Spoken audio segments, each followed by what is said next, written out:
Hello everybody, my name is Mike. You can catch me on Instagram at WildCardX, where I show a wide range of collectibles. You can also catch me at Mad Hops, where a buddy of mine, shout out to Donnie Doubles, we pair card art with craft beer. So if any of you are interested in either, please check us out there.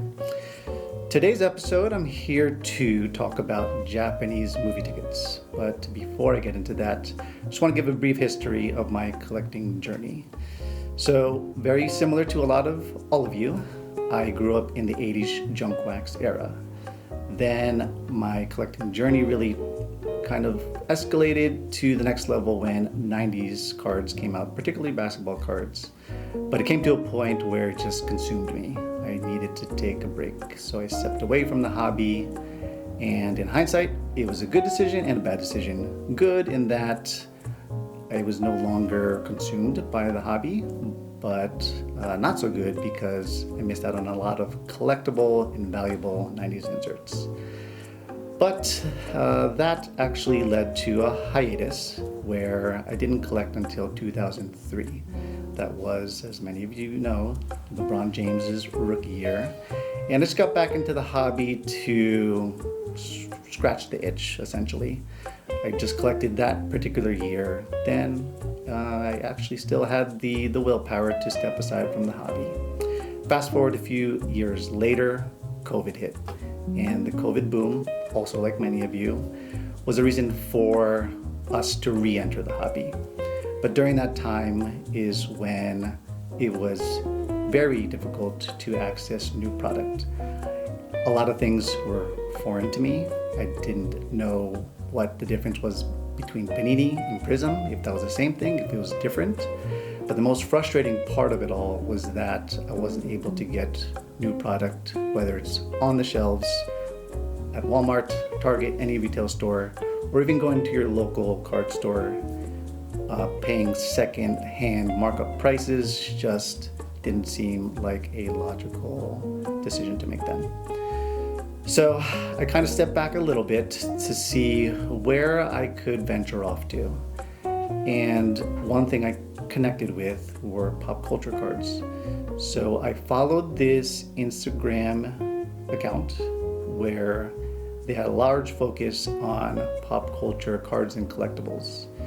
The first being Marvel, because there was a lot of crossover in their product from the 90s basketball products that I missed out on. Popular sets like Metal, Skybox, etc., with a lot of the very familiar inserts, precious metal gems, platinum portraits, etc. But then that market took off and prices were just skyrocketing. So I then also kind of stepped back to see and allow naturally, organically for me to find a new lane to collect in. Until one fateful night when the Instagram account that I followed posted a reel showing these 3 Japanese movie tickets. Not these exact tickets, but copies of them where I was a bit confused but intrigued at first because I knew they weren't cards, and it was confused because they had Japanese lettering on them. So then when I zoomed in on the labels themselves, I saw right then and there that they were Japanese movie tickets, something that I didn't know existed, at least in this form, where they showed movie art on the tickets themselves. But probably more surprising to me, I didn't realize PSA actually graded them. So with that, my interest peaked, and I scoured the internet for copies, raw or graded, of these Star Wars tickets to complete the trilogy. But either I couldn't find all of them, or I just wasn't at a place to pull the trigger because of the prices that they were at for that particular time. So I decided to embark on a journey to pick up a bunch of raw tickets myself and submit them to PSA. And over the course of time, I developed relationships with sellers on eBay and even on Instagram to buy in bulk. And the reason was twofold. One was obviously to get a better price, as many of us card collectors do. But two, I just was down the rabbit hole of not only collecting Star Wars movie tickets, but other favorite movies of mine in the past. But my sole mission was to collect the trilogy, and the collector side of me needed them in the same grade, regardless of the grade. And I actually graded this one myself, which came back a PSA 5. I got this in a higher grade, PSA 6, and I actually got the Return of the Jedi in a PSA 8, which is the highest graded copy. But as you can see here, these are all matching PSA 5. So I actually made deals with two different buyers to get these in this particular grade. So the grading process itself is fun, frustrating at times, because some of you who aren't familiar with Japanese movie tickets might not know that they are paper thin. If you can see here, it's almost like a page from a magazine. So these don't grade well, because if you can only imagine this being handled at least twice, one from the employee at the theater, ripping it off and handing it to the customer, and then the customer handling it themselves. What does a customer do at the theater? They just simply throw it in their pocket, their purse, they might even throw it out.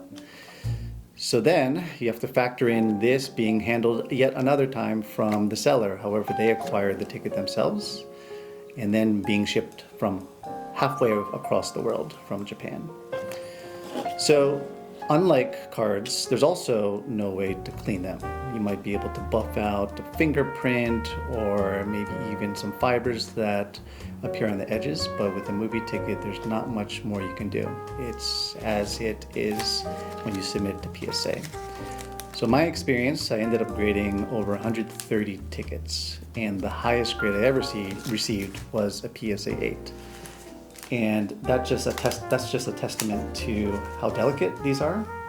But really, the value of grading them is not in the grade itself, but just having them as a way to commemorate not only the movie, but the memories that surround it. I'm sure many of you have favorite movies of your own and can connect with them.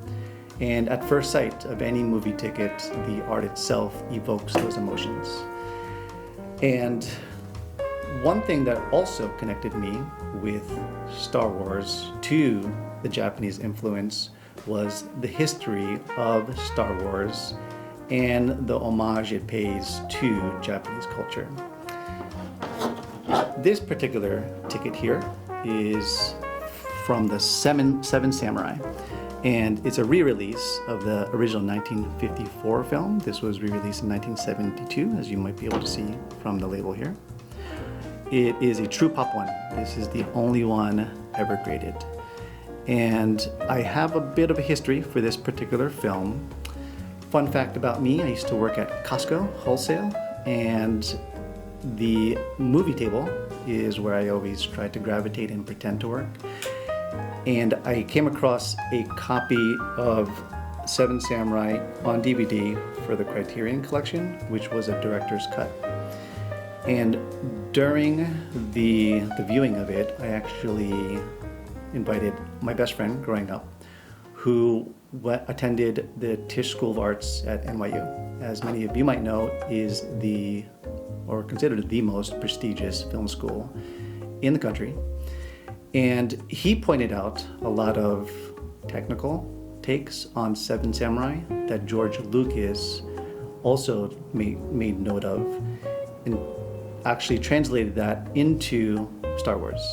So I remember one particular scene where it's a straight shot. It's probably a 5-minute scene, and there's not much action really happening. But my friend had pointed out, as the narrators of the DVD also did, that it was a long crane shot that followed two characters along the path. It was a very simple shot, and to the average viewer, you might not pick up on that.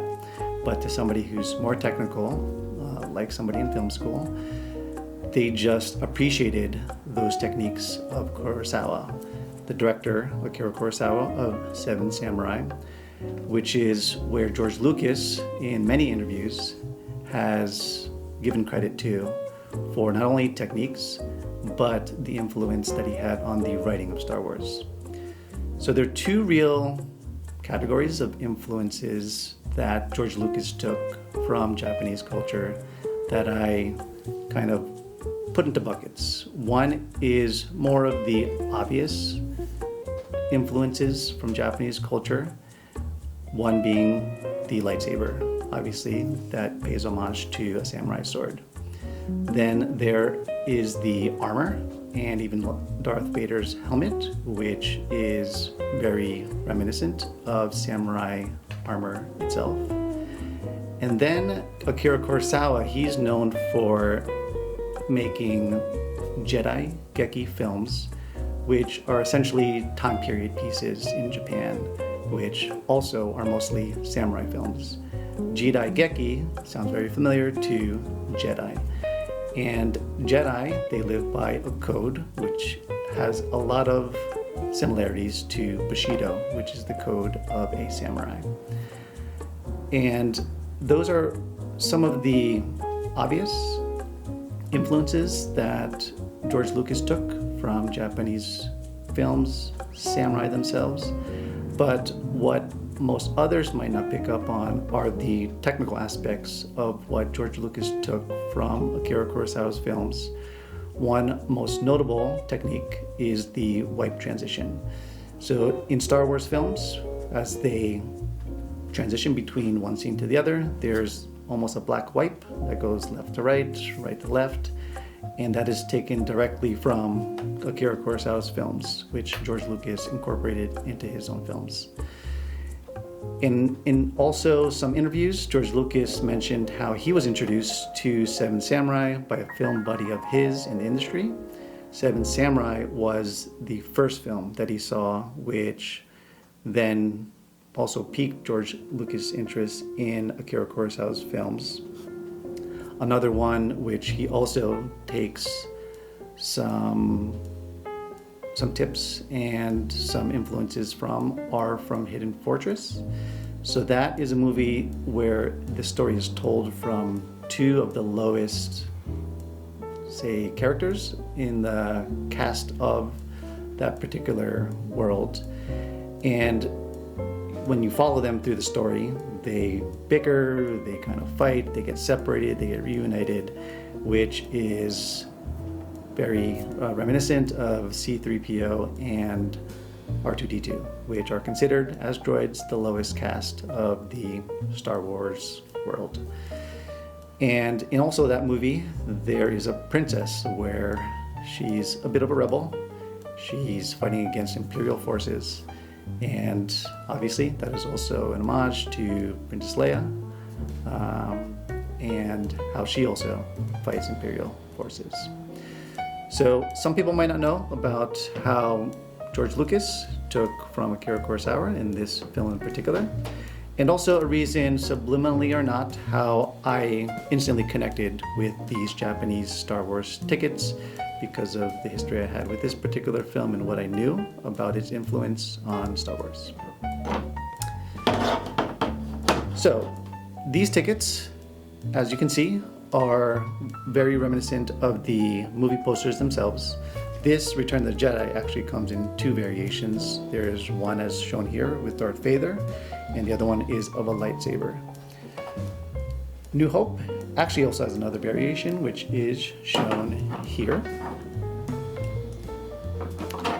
And as you can see, it is a photo vignette as opposed to this Hildebrandt art, because there's been some theories that there's a level of censorship, especially at the time in the late 1970s, where this may have been considered a little bit too risque.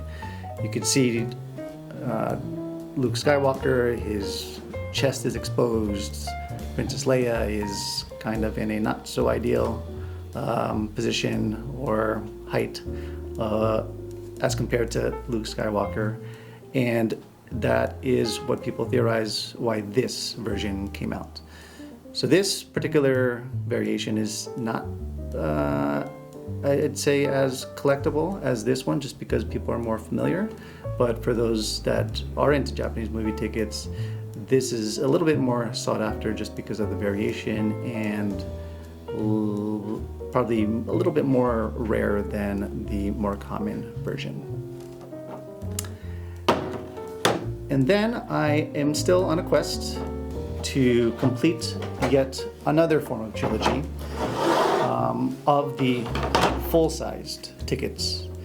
So in collecting Japanese tickets, I soon realized that there are different versions of the tickets themselves. One is an at-theater ticket, which are the ones that are produced, given to the viewer coming directly from the box office. Then there are discount vouchers, which are given to groups of people like students that they hand to the box office theater to apply the discount to the final cost of the ticket. There's also advance tickets, which are purchased in advance, and usually that and the discount vouchers have the same art as the at theater. And then there are full tickets, which also come in discount form, but also the at theater ones. So full, I would say, as many other tickets, are considered the most desirable and collectible because there's a bit of a lore behind them. Just to imagine that this ticket from 1977 was never used, especially for a film as popular as Star Wars, and it has stood the test of time for nearly 50 years. This didn't grade so well because if you can notice, somebody had stapled this probably to a bulletin board and there's a pretty significant stain on the back, but this is currently a Pop 1. There's one that has been graded at a higher grade, but as you can see, I also have the Return of the Jedi, also in full ticket form, but it's missing Empire Strikes Back, which I am still on the quest for. So in all, it has been a fun journey, a lot that I have learned along the way. There's other titles that I've collected. As I mentioned, I've gone down the rabbit hole. I've graded over 130. And I have displayed these at card shows, so I still also dabble in sports cards. I am considered more of a collector than a seller when I do set up at shows. What I like most about Japanese tickets is that it doesn't start with, hey, what's your lowest price? Because as with many other sports cards, that's exactly how it starts. Rather, it starts with a conversation. Hey, what are these? Tell me a little bit more about them. Or even, hey, I remember watching that movie. I actually sold my first ticket at the very first show I set up at, which was a Scarface full ticket. And it was from a kid, shall I say, who stumbled across it. He also didn't know that they existed and that PSA graded them. And he actually bought it for his brother. And we connected on Instagram, and I asked him how'd it go when you gave it to your brother. And I'm not sure if we can curse here, but he responded by he effing loved it. And something like that to share the joy of collecting these tickets and the experiences and the stories behind them far outweigh what the return is for sports cards. Don't get me wrong, I still love sports cards. It's, the base of my collecting journey. But Japanese movie tickets have added a little bit more than just the usual value that a lot of people tie and associate sports cards with. So hopefully all of you can connect some way, somehow, to this avenue that I've gone down as well. I thank you for your time, and I really had fun doing this. So